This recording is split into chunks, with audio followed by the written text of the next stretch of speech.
حضورنا الكريم. نعود لضيف حلقتنا اليوم الشاعر خلف المشعان، حياك الله. الله يبجيك. وأنستنا اليوم ومبسوطين بتواجدك. كيف شفت تفاعل جمهورنا في المسرح؟ الجمهور هو الرقم واحد في برنامج شاعر المعنى. شوف، أنا أي ضيف يحل علينا في مسابقة شاعر المعنى لازم أسأله سؤال. عليك زود. اللي هو علاقتك بالمحاورة. أنا أقول، ويعني سبق إن قلتها في لقاء سابق، إنه يعني كفانا يا أهل الشمال شاهر العنزي ومنيف منقرة، كفونا في القلطة. ما عليكم زود. طيب الآن ولا حنا لنا الدحة اللي تعرفونها، لنا الدحة. طيب الآن نبغى نسمع منك شيء إذا تكرم. أنا بسمعكم قصيدة بيقولها الجمهور مو بنا.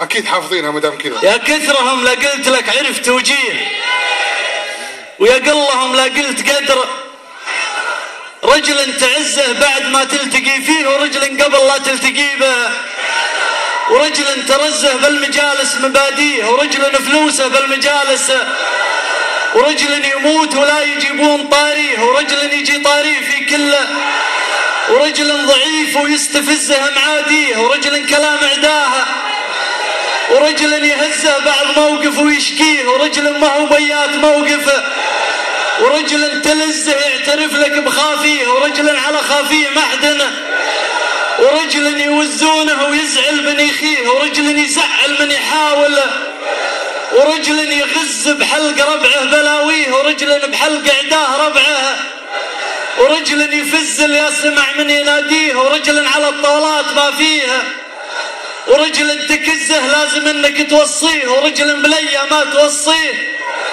من لا فرش للمرجله ما تغطيه، ومن لا يخز الناس ما حد يخزه.